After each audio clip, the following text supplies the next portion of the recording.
didn't go on just basically as he was training his disciples. He just wasn't showing them the things of God, but he was concerned about their well-being. He was concerned about their everyday. He was concerned about their welfare. The Bible said that he instructed them and he counseled them. See, so many just want to go on but don't want to instruct. Don't want to counsel nobody. See, then again, you got those that will instruct you but can't counsel you. Right now. The Bible said that he comforted them. He prayed with them. Because you got so many people just pray for me, but it said Jesus prayed with them and he prayed for them. All right, all right. And the Bible said that he also vindicated them when they was accused. How many gonna stand up for you when knowing that you're doing all that you know how to do, right now, and the devil to rage war on your against you, but to stand on your behalf, to stand on your behalf of your brother and your sister, willing to stand in the gap and say, I'm gonna stand with you while you going through what you're going through. I'm gonna stand with you. I'm gonna sit here and I'm gonna vindicate you, saying that no, this belongs to God. No, this is my brother, this is my sister, and I'm gonna stand here in the gap for you. But we got so many times we going through what we going through. We so discombobulated. What we going through, we don't want to go through with nobody else. We don't want to stand there and to encourage somebody else, even though what I'm dealing with. Yeah, I'm going through in my body. I'm going through in my finances, but I'm going to stand here with you. I'm going to encourage you even while I'm going through. Oh, yes. Amen. All right. Because see, even when Jesus went through, he was still there to encourage. He was still there to build up. You just think about it. This time here in chapter 13, he was getting ready to prepare. They were preparing for the Passover. He was into a place where he knew that he was finna die. He knew that he was on his way to the cross. But even through that, he was encouraging them and building them up. How many times we going through and say, I can't talk to nobody. I can't minister to nobody. I'm in a low place. I'm in low level. I can't get nobody no word because I'm down and out myself. But having enough God inside of us, having that Holy Ghost on the inside of us, even when we're going through, to encourage somebody, to tell somebody else that you can make it. Hold on to the horns of the altar and don't let go.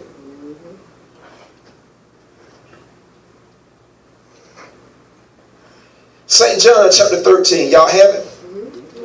Verse 1. It said, now before the Passover feast began, I'm reading out the Amplified. Jesus was fully aware that the time had come for him to leave this world and return to the Father. And as he had loved those who were his own in the world, he loved them to the last and to the highest degree. So it was during supper, Satan, having already put a thought of betraying Jesus. See that? There you go with that thought of betraying Jesus in the heart of Judas Iscariot, Simon's son. That Jesus, knowing fully aware that the Father had put everything into his hands and that he had come from God and was now returning to God. Verse 4 says, he got up from supper, took off his garments, and taking a servant's towel, he fastened it around his waist. Then he poured water into a wash basin and began to wash the disciples' feet and to wipe them with the servant's towel with which he had girded. When he came to Simon Peter, Peter said to him, Lord, are my feet to be washed by you? Is it for you to wash my feet? Jesus said unto him, you do not understand now what I am doing, but you will understand later on. Peter said to him, you shall never wash my feet. Jesus answered him, unless I wash you, you have no part in me, you have no share in the companionship with me. I want to stop right there, because there's so many times, this right here is so significant of what we're doing today of the feet washing. Because there's so many people want to follow Jesus. So many people want to be disciples, and so many people want to say and put the stamp, I'm a Christian. But it's saying here that Jesus said that you must be washed. Right now.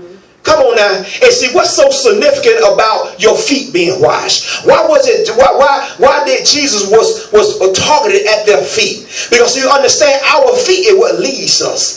Our feet is what guides us and takes us in and out of places and takes us into situations. And see, our feet is that feet is something symbolic. Because Jesus said, if your feet is clean, come on now, you ain't gonna go in any place. If your feet is clean, you ain't gonna be led astray any kind of way. Because understanding that I'm clean. He said, so if I wash your feet, all right now,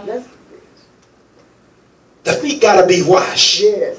He said, Peter said, Lord, it's not fit for you to wash my feet because you're the master. You are the Lord. You shouldn't wash my feet.